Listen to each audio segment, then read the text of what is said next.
Howdy, folks, and welcome back to our second Fresh Perspectives podcast. Before we get started, I'd like to introduce myself. I am Mark Brown. I am the Director of Learning and Innovation here at Green River College. And I always like to give thanks to our crew. So Caitlin Kolke, who is our electronic media producer. Michelle Fujimoto, marketing and podcast brand manager. And I'd also like to throw in here Michael Wilson, who is our sound technician for today. And of course, there's Jeff McMillan, who is our broadcast consultant. So again, this is Fresh Perspectives. And this month, of course, is Black History Month. And we decided to do something around Black excellence. And who better to have here today than my friend and colleague, Mr. Korland Simmons. How are you, Korland? I'm doing well. How are you? I'm doing okay. It's good to have you here. Good to be here. Yeah, I'm glad to hear that. So let's get this off the table right now. Yeah. We're not related. Nope. You're about what, 6'2"? Mm-hmm. Yep. On a good day, 6'2". Mm-hmm. We both wear glasses. Yeah. We both shave our heads. Yep. All right. And on a good day, we get called by each other's names. Yeah. Well, the other part you left out is that we both wear some version of facial hair, though neither of us wears the same. Oh, that's true. I didn't even think about that. Yep. Okay. Yeah. All the differences. All the differences. And I'm not going to say how old I am, but I am a little bit older than you, so I have more gray, a lot more gray than you do at least in my goatee. Well, that's it. See, and I suppose, if I did something a little different, then maybe people might see a little more gray there. Okay. I'm doing my best to hide You're it for doing right your now. best. Okay.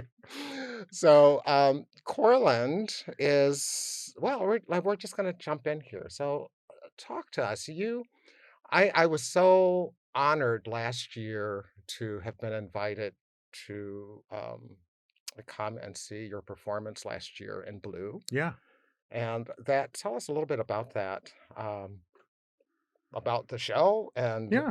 what that experience was like. And then I'd like to kind of move into how did you get into being an opera singer? Yeah.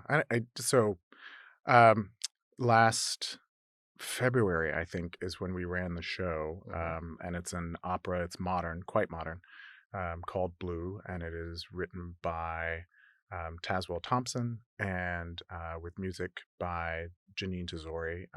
If any of you are listening and you're musical theater fans, you might actually know Jeanine Tesori's name. She writes a ton of musical theater and has had all sorts of really great shows out there. And I actually just saw one of her newest shows when I was in New York this last time. But one of her big names, I think, is Fun Home. That's what it is, Fun Home. So that sort of that role sort of dropped into my lap while I was on vacation with my husband. We were in Costa Rica, I think, and having dinner, and some email came through from Seattle Opera, and I looked at it and I said, "Honey, I don't think this email is for me. I think it's for somebody else." But it was a really great experience to be in the show. I got a chance to sing on stage with one of my former graduate school colleagues, Kenneth Kellogg, who is going to be back next season for a couple of things. So I'm looking forward to seeing him then. And I got to sing with some other folks who also had University of Michigan connections and plenty of other folks that I hadn't known before. And it just from day one, it felt like family when we walked into rehearsals. And you always go into the first day of school kind of wondering, what's this going to be like? Right.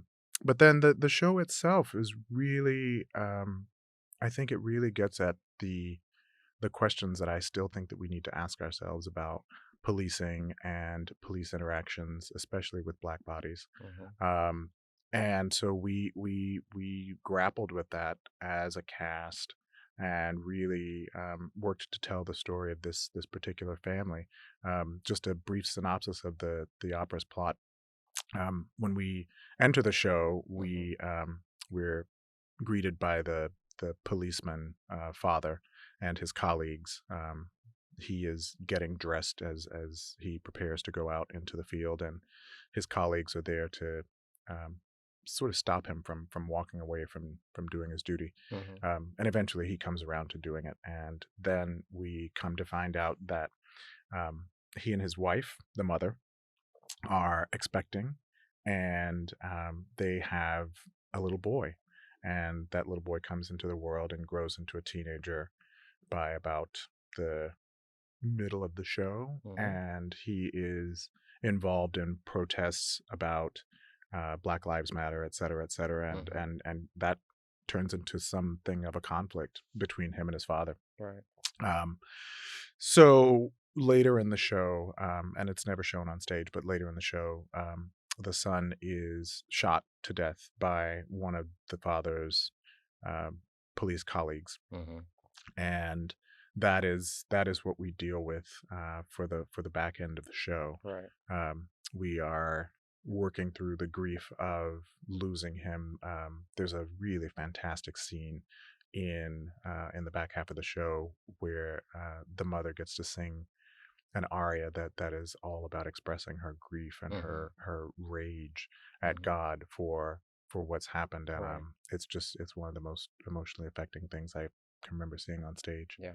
Um, You but just gave me that's, chills. I just I mean, want you to just yeah, know, it just because I remember that whole scene, yeah, and I was like in tears. yeah, I mean, it was really emotional. and So. I think one of the things that we all learned as a cast and probably as a community at Seattle Opera is that if you put these stories of black and brown people on stage, people will show up. Hmm. Oh yeah. They absolutely will show up. Hmm. I am the chorus rep to the Seattle Opera Board, and it was both gratifying and shocking to go into one meeting and to find out that Blue brought in the highest number of people of color audience members that Hmm. Seattle Opera's ever seen. Wow. Um, Wow. and that over 50% of those people who came Hmm. were first timers to the opera, That period. is amazing. So, I mean, it really, really had some impact, I think, in the Right. community. I still run into people who say, "Oh my God, I saw Blue, and it was just unbelievable." Hmm. So, I hope that if it makes a return, if another company somewhere nearby decides to put it on, or if you're someplace where Blue is happening, Right. get a ticket, go Yeah. see it. It is absolutely worth it. And I think it's thoughtful. All right. I remember hearing some people or seeing some commentary in some places about Hmm. thinking that it was basically about bashing cops, and it was not. No, it The wasn't. show was really more nuanced than that. It was a broader conversation that I think we are still in desperate need of in this country, Yes. especially given the past few days. Right. I totally agree. Totally agree. So how did you and I know you went to University of Michigan and I worked there, and I know we've talked about this before, Yeah, that you were there and I was living there and our paths never crossed. never. It was No. amazing. So tell me a little bit about, I know our audience would like to know what got you into opera. Like, I know you grew up in Arkansas. Right? In the I was capital I was city? getting I don't know why my brain just went boom, Yeah. but, so how did you, like, manage to go into this type of profession? Right. So, I mean, it was I'd say it was a little bit of a windy path for Mhm, me.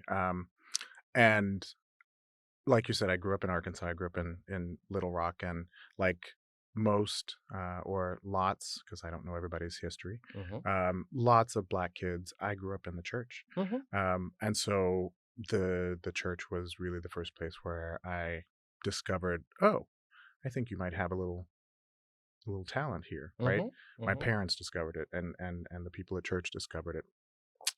So that was where I started singing. mhm, Period. And then shortly thereafter, I think at my new junior high school, which had been converted to junior high school from a high school, and that high school actually happened to be where my dad went to high school and Oh, graduated, wow. got his high school diploma. Wow. So that That's was really kind of cool being mhm, able mhm. to walk the same halls as he did. Right. Um, but yeah, shortly after that, I was in junior high school, and I on a lark with one of my church buddies who was also in school with me, Mhm. decided to hop into the annual talent contest, and I won. And you won. And I Oh, won. wow. I Wow. remember, I think I sang the Bill Withers version of "The Greatest Love of All," Mhm. and, I got done singing, and this was before they handed out the awards, but when I walked off the stage, the choir director, who was a Black lady, Mhm. a just really gorgeous and wonderful Mhm. woman, but yeah, it was a Black lady, and she stopped me at the edge of the stage when I walked off, and she said, um, "Ms. Johnson needs you in choir." And having grown up with Black educators in my family Mhm. and having seen them throughout my time in elementary school, et cetera, I fully understood that language meant you're coming and being in You're choir. going to It be in the was it was choir. it was not a request. No, it was like, That "You're that going to do that this." was a directive. So that got me started kind of on the path of learning some classical music, because Mhm. I had not had that other than sitting at the piano and working on things. So Mhm.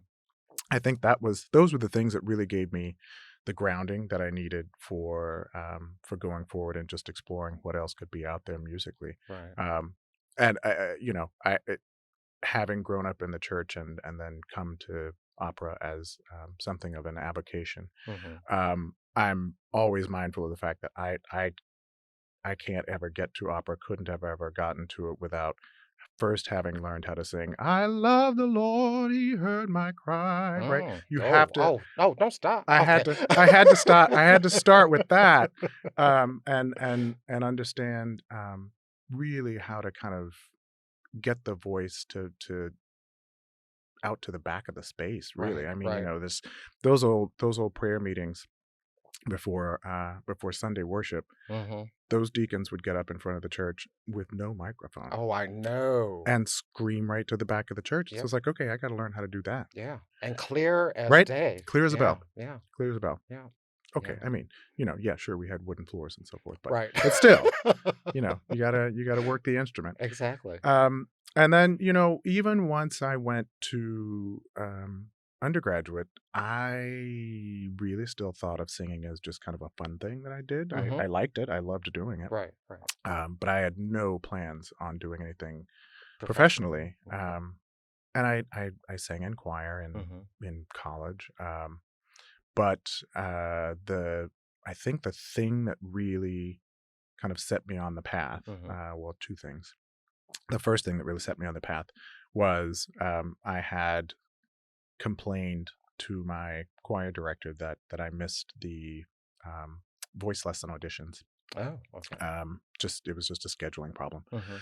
and that there weren't any other opportunities for me to get in and take lessons if I wanted to. I had Okay. never taken a lesson in my entire life, and so unbeknownst to me, he had gone behind my back a little bit and talked to the head of the voice department at Oh, that time wow. and invited him to a concert that the chamber choir was doing. Mhm. Um, that that concert had featured a song that they had actually ripped the solo out of, Mhm. and it wasn't a very long solo, but it was there. Mhm. So the night before the concert, he comes to me and says, "Hey, I know we took the solo out, but I want to ask if you'll um, go home and learn this tonight and come back and sing it at the concert Oh tomorrow." my gosh. And I said, "Okay, Yeah. I'll go home Yeah. and learn it." I mean, again, it wasn't long. So Mhm. I went back to my dorm room. I learned it. I came back the next day. It's time for the concert. Mhm. Solo came by, sang it, called it good. I thought, well, that's lovely. Mhm. Well, at the end of the concert, then my choir conductor came and grabbed me by the hand. He said, "Hey, come with me. I want to introduce you to somebody." Mhm. And he took me to the back of the hall and he Mhm. introduced me to the head of the voice department. Wow. And the head of the voice department said, come back after the break Mhm. and we will schedule voice lessons for you. And that guy became the first voice teacher I ever had, Mhm. and he was kind of perfect for me. He was gay and out Mhm. and irreverent and fun, Mhm. um, and really, really loved teaching his students. I mean, so much so that a couple of summers there were a couple of us that were sort of favorite students of his, Mhm. um, and he invited us to come to his home, um, and we would each go in one by one Mhm. and have a private lesson with him, and he would do that for us without charging Without us. charging. Wow, that's amazing. It was That's really amazing. something, and so I think when I got ready to graduate, I Mhm. still thought, no, I think I want to be a chorus conductor, and he pulled me aside and he said, I think you should sing, and Good. he oddly enough Mhm. recommended that I apply for graduate studies at the University of Michigan. Mhm. One of my other chorus colleagues had already gone there Right. and they were loving her. And he said, I think you'd be really great there. And I think Mhm. they'd just eat you right up. Mhm. Well, I didn't go then. I went off and did other things and I did some singing and studying while I lived in Boston for a while. And Mhm. then I ran into a guy in Boston. Mhm. We were doing a show. We were rehearsing for a show, and Mhm. so he and I had a conversation on public transport as we were riding along. And he said, "Hey, where'd you do your graduate work?" And I said, "Oh no, I didn't do any Oh, graduate work. I yeah. just it's, I see all these people, all these friends of mine who have done graduate studies, and they're not doing anything that's so great with their voices. So why should I spend that money?" And he said, "Well, I think you should go to graduate school, Mhm. and I think you should apply at the University of Michigan." Oh my gosh. Because I think You've gotta that be they would really, kidding really me. love you there, and that was the thing that actually stopped me in my tracks, and I went, "Oh my god, I think I have to apply I think I need to do this. at the University of Michigan." Right. And I mean, I had applied for other graduate schools and had varying results and Mhm. so forth and so on, and so I wasn't really feeling like The Voice was in a place where somebody was gonna take me into a program. Mhm. But I thought, on a lark, I'm just going to try this again. So I applied only this time to the University of Michigan with Mhm. the thought of, if I don't get in, that's fine. I have a great job I really love, and Right. I'm living I'll a be life that okay. I'm happy with. Right. Um, and so I went there, and I was particular about who I chose that I wanted to study with. Mhm. Is George Shirley, who's still alive, still with us today. Mhm. George Shirley was one of the first Oh, black tenors yep. to sing on the stage of the Metropolitan Opera. And I thought, Okay. well, if you're going to study with somebody in graduate school, Mhm. you probably better study with that guy. That's amazing because I'm gonna tell you, there's a connection. Aha! I had a chance to meet George Shirley. Oh my gosh!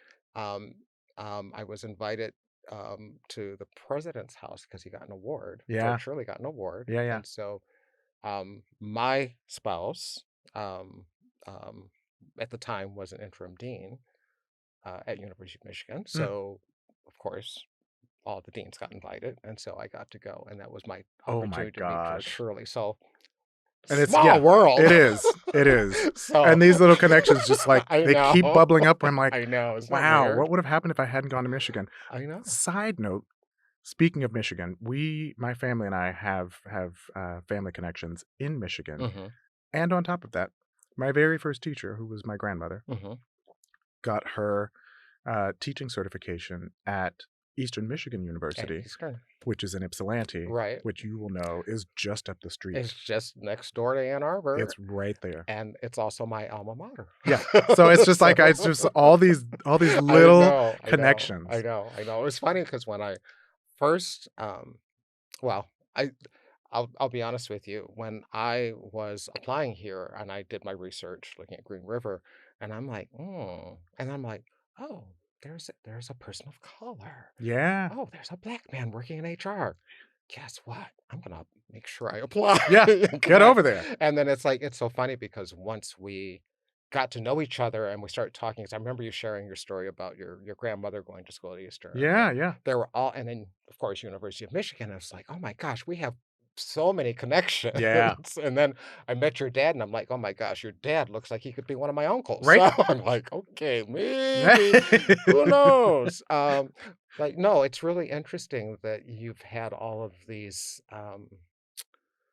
It's not, I don't know what the word I want to use, but all of these little uh, bits of getting pulled aside, Mhm. all the little things are just telling you this is where you need to go. Right. And it's nice to have that kind of confirmation Yeah. along the way that I'm doing okay. I Yeah. know what I'm doing and I really should be doing this. And I always say God always has a plan in that, Right. you know. Right. So that's great. Yeah. So really you just kind of fell into it More than and anything. and to just Yeah. singing I mean, that basically. God, it's the first time I listened to something that was remotely operatic, at Mhm. least in the way that I would think of it.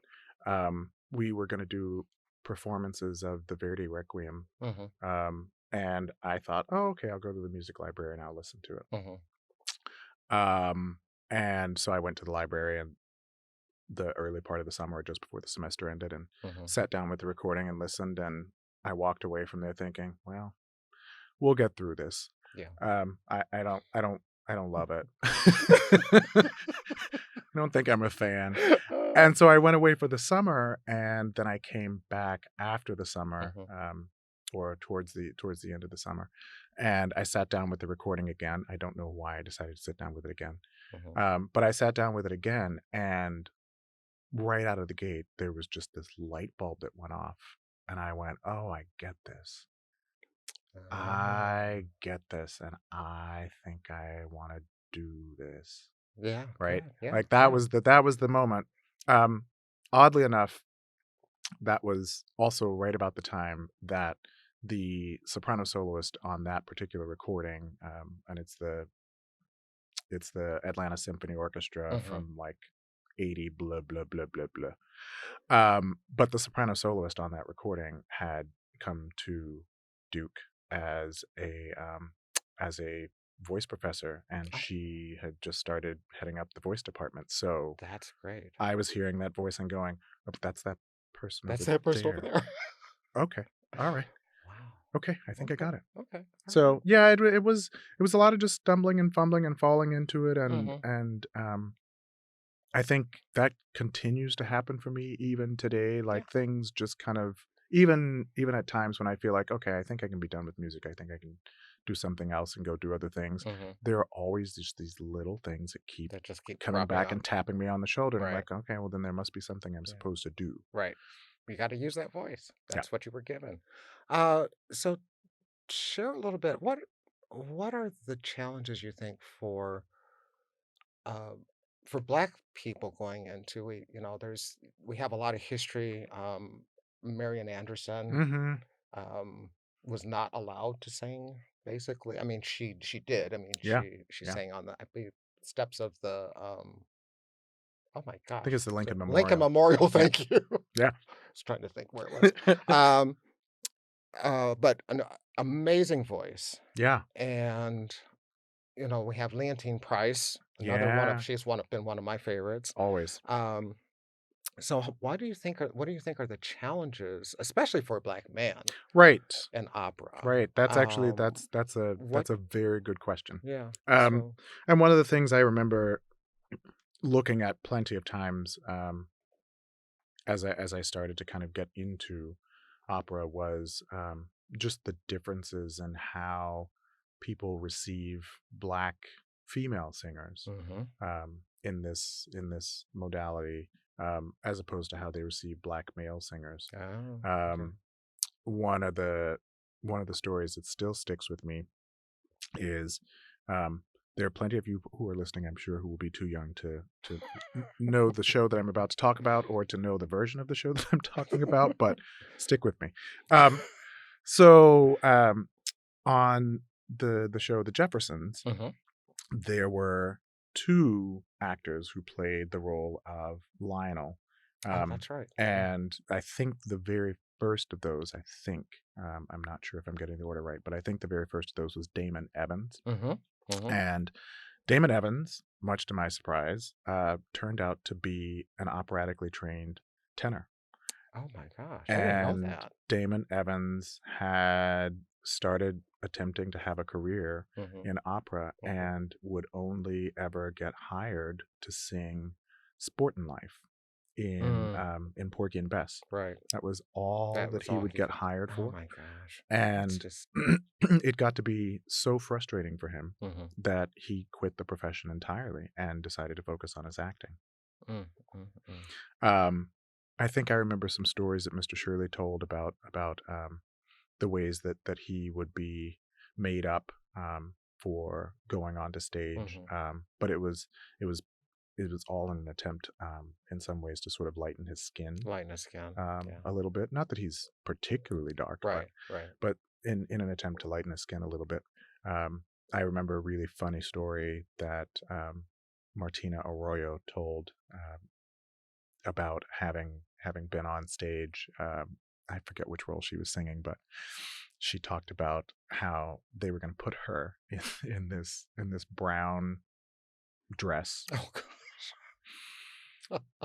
and she's a very funny woman, and she made a quip to Rudolph Bing, who was heading the Metropolitan Opera at that time, and Mhm. she's like, "But Mr. Bing, if I wear that color, if I wear that dress, then when my mama comes to the opera, she won't be able to see me." I Exactly. mean, it's just, there are all these weird little things like that. But Right.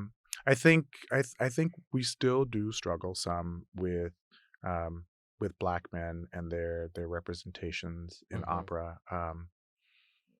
But I think it's getting better. mhm. I think there are a lot of people out there now who are pushing for um, greater levels of inclusivity um, in the classical And music classical world, and music. that Right. doesn't just affect black people; it affects women and trans and LGBTQ. I mean, It it's covers all the over the board, gamut. right? Right, It runs the gamut. right. But I think we are starting to see a little bit more of that representation, Mhm. and I appreciate the places that I've worked with who've had something that feels more like blind auditions for things like that, right? Okay. And there are companies out there that say, we don't want to see you, we want to actually We hear the just wanna voice hear the voice. and decide if that's the voice we want Mhm, to hear. Because sometimes when your voice is coupled with your body, and I do remember mhm, knowing a young black tenor who was built for singing some of the bigger roles, mhm, and he would do a recording to send in for an audition, mhm, and the company would just gush and gush and gush mhm. and be so excited, and then he would show up to sing for them in person, Yep. and they had no work for him. Isn't that interesting? Right? Yeah. He had all of the vocal goods, but Mhm. they decided not to hire him. And sure, you can probably excuse some of that away by saying, you know, they had a different concept in mind, the casting director and so forth. But at the end of the day, Right. we all have to agree that opera is still and must be still about the voice. Right. Exactly. And Exactly. if the voice can't do the things that are required Mhm, by the role, mhm. I don't care how good you look or how much you look like the person that someone envisions Right. in their concept, Mhm. it still doesn't work. Right. That's right. It's not viable. Mhm. So Yeah. I think that's kind of where we are still. It's uh, it's super exciting for me to be working at Seattle Opera because they are very focused on diversity, equity, and inclusion. Good. Having put Blue on the stage, Mhm. the next season is going to open with a production of Das Rheingold, Mm. and much of the cast is black or brown. That's great. And that's fantastic. I can't Yeah. think of any time that I've seen a Wagner opera with that much color Color. in it. That much Right? color. I Yeah. can't think of it. Yeah. So there's that, and Mhm. then there's Malcolm X that's coming next season, and so it just I being at a company that really values putting these stories Mhm. and these bodies on stage Mhm. is huge. Right. I remember as a younger singer, Mhm. um, thinking, "Oh my god, I'd love to sing at Seattle Opera sometime." Right? Mhm. Just I was dying to do that, and I do that And now. now you do it. It's Yeah. kind of wild. Yeah. That's great. So, I do have couple more things I'd like to just run by you. Yeah. So I know you're the youngest of two. I'm the You're the oldest. oldest. I'm the Why first. do I keep wanting to see? I keep thinking you're younger than you That's fine. I'll take that. are. So you're the oldest of two. You know, I Yeah. know you have a sister. Hmm. Um, and how does your family? Because I think your dad, didn't your dad and stepmom, didn't they fly in for Blue last Well, they were year? going to. Oh, We had okay. lots of good plans for That's bringing right. them in for Right. that show, Right. because I think it would have been the first time either of them really got to see me in that Hmm. element. But the thing about my dad and my stepmom is that they are some of the most fabulous um, foster parents Oh, yes. that Yep. you could ask for, Hmm. and they've won Foster Parents of the Year a couple of Hmm. times down there, and it just they've been real miracles. Right. And so unfortunately that was just a child care Wasn't it issue, right? right? It just A wasn't great going to time. work. Yeah. Um, but yeah, that was just that's just how that worked out. Yeah. Okay. All right. But yeah, I'm the oldest, Mm-hmm. and I mean, around my family, the understanding is that's just what he does, right? He sings. Really, seriously, around That's my just family, Korland. that's just him. He sings. He Right. always did, Right. probably always will. Yeah. So nobody's really surprised or shocked about that part. Hmm. And I don't know that any of them really get opera. But Hmm. then again, I I married into a family, and I joke with my husband and my in-laws. I Hmm. married into a family of tone deaf people. I have no idea how that We're happened. not going to touch that. Um, Uh, but yeah, I mean, I don't know that my husband is any better at really picking up opera right. than the rest of my family. Hmm. Although because I'm in it, he's certainly more interested. Right. Right. So yeah, but they're fully supportive. I never had that experience. Once I got to college and Hmm. decided that I was going to pursue music for my degree, Hmm. I never had the experience that I know people have had of families saying, "But you can't make any money at that, and we won't let you." Right. Right? I just didn't have that experience. Right. I Right. didn't. And that's great that you have that kind of support Right? and have had that kind of support because that's so important Yeah. to just say you got to do you. Yeah. And I know in our first podcast, I know Amanda and I were talking about my family and I grew up. It was always you can do whatever you want, whatever you put your mind to, you can do it. Right. Basically, the world is your oyster. Do you think that that kind of commentary from parents? My parents were much older.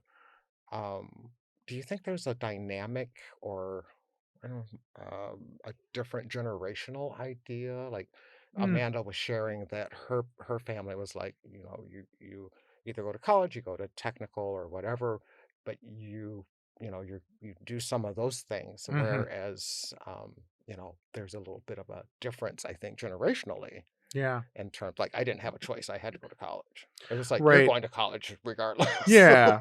Well, I don't know. I don't know So, that that was entirely generational. So my dad and my mom both went to college. Neither of mhm, them finished. okay, okay. I probably wouldn't be here. Mhm.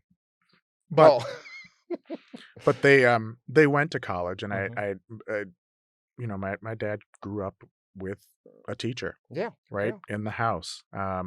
So there was never a question in our family about education's importance. right. It always mattered. Mhm, And so I don't know it's entirely generational, but we certainly got the same messages of you can do whatever you whatever you decide want, that to yeah. put your mind to, Right, right? right, That you don't right, have limits right, where that's right. concerned. And so it was, we were always encouraged, Mhm, and that didn't always have to come from home, because right. the one thing I think that is different generationally is that at that time, and you will have had the same experience at Mhm. that time, we really um, we really had that whole neighborhood thing. Yes, yes. I knew in the neighborhood that I mostly grew up in, I knew people all up and down our street. Yep. My parents would bowl regularly and hang Mhm. out with neighbors that we had who were just up the block from us. So Right. Right. it's just Yeah. you had you had other people besides Yeah. your mother and your father and your immediate family Right. telling you what you were capable of, Yeah, exactly. right? You were Exactly. constantly supported. You had that support, and they also I'm gonna say this, but that neighborhood, that village, so to speak, Hmm. if you messed up, Oh, your parents knew about it before you oh, even got home. oh my I God. remember that happened to me a couple of Totally. times. Yeah. Totally, totally, Yeah. totally. Yeah. I mean, you'd think, okay, well, I can maybe act up in school, but then you get quickly reminded, wait, no, No. these people have been here for the entirety of their lives. All of the educators have some connection where they're like, oh, we know who you are, We know who you are. right? Exactly. Exactly. It Exactly. was the Yeah. best thing about leaving. Yeah. I know. Oh my gosh. Oh my. So, I guess really I think we're gonna kind of start to wrap up here, but any words of wisdom that you would like to share out to our GRC community about Hmm. life, um, passions, challenges, how to overcome things? I'm throwing all kinds of things out Just as to just you. just just see what sticks. I mean, it's like spaghetti on a wall, I like that. right? Yeah. Um, I think the main thing for anybody to keep in mind is if there's something that you are passionate about, um, you should absolutely go after it. Hmm. And always know that it doesn't have to be a thing that makes you money. Right. It does not have to be anything that you sell. It doesn't have to be anything that someone stands over your shoulder and tells you is not good enough, right? If it's a Hmm. thing that you're passionate about, Hmm. then you should absolutely do it because it's good for you. Right. Right. At the end of the day, that's the thing that's going to matter the most is that Hmm. it's good for you. It's good for your spirit. It's good Right. for your soul. Yeah. Um, and I highly encourage people to do something that I started doing as a practice. I haven't done it in a little while, but I started doing it as a practice during a time that felt like I was struggling to really decide what I wanted to do with Hmm. myself. But I highly encourage you, especially if you are artistic in any way, to take yourself on an artist date. Just you. Hmm. You can do pretty much anything that you like for your artist date, Hmm. but you don't need to and probably shouldn't spend a lot of money on that. Hmm. Go to a gallery, look at some art, something, and I think I would highly encourage doing something on your artist date that is not your art. Oh, I like that. I like that. Go and take inspiration from other forms of art, Hmm. because those are great ways to fold that into what it is that you do. That you do. Yeah. Um, and that doesn't necessarily have to apply to art, but that's definitely an artist thing. It helps you to reconnect with your creative child, Hmm. and I think even outside of art, we all kind of get that creative child drummed out of us Yes. in the process of growing up. Yep. And so I think my biggest encouragement would be whatever touches your creative child. Hmm. If it's computers, if it's gaming, if it's Yeah. drawing, if it's singing, if it's running, whatever touches your creative child, Hmm. engage that because we need that more. That's the place I think where most of the magic that we feel like we've lost Yeah. is. Hmm. Um, and I just think we need more magical people, and there's more magic out there. Yeah. Oh, definitely. Oh, that's beautiful. Um, Now I think I asked my question a little backwards because I did want to find out what you got on coming down the pike. Where Ah, can we see the fabulous Mr. Korland Simmons? well, I am done with my season of things at Seattle Opera Hmm. for this season, and we will see what comes up for next season, Hmm. especially with regards to Malcolm X. Hmm. Um, I am starting to get some ideas bubbling up about a voice recital, and I need to have some conversations with my teacher and a few other folks and figure out what that looks like Right. Okay. and when that might happen. Hmm. Um, yeah, that's it's That's kind of a okay. quiet time right now, which is Okay. fine. If you're in the creative arts, there are the boom times when Right. lots is happening, and then there are the times when you just need some downtime so you Right. can gather yourself and get ready to do it again. So Right. that's really a lot of what I'm doing right now. Okay. I'm looking forward to another couple of weeks in Europe this Mm-hmm. summer, Mm-hmm. studying with my teacher and meeting all sorts of really fun and fantastic people, and Okay. hopefully this time eating better food. Okay. Oh, that's right, because you were in Italy, Hmm. um, outside of Outside of Milan. Milan. Yep. Okay. And But you in a did, very small town, and right. yeah. If you've traveled Europe and you've been to small towns, there is really a thing where Hmm. small towns just don't have good They food. just don't have good food. It's too bad. Yes, I've experienced that. And that's why we don't do that anymore. Yeah, yeah, yeah. So, yeah, so that does make a difference. Well, Corland, as always, it's always a pleasure to talk to you. I always learn something or get some new insights Yeah, and things to think about, yeah, good. and I really just, I appreciate you. I appreciate working with you. I appreciate your calmness at times because, I can get riled up sometimes with work stuff and Uh-huh. you bring in the levity, so I appreciate Yeah, that. yeah. I also appreciate your friendship Thank you. because that is so valuable. And I look forward to seeing you Yes. on stage, TDT. Seattle Opera, soon. Yes.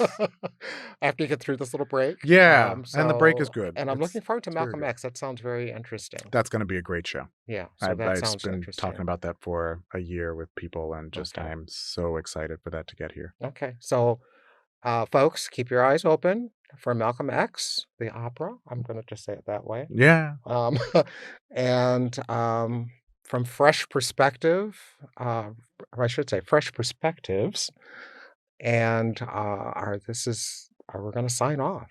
And we just want to thank everybody again for listening in, and we will see you again soon. Take care. Take care, everybody.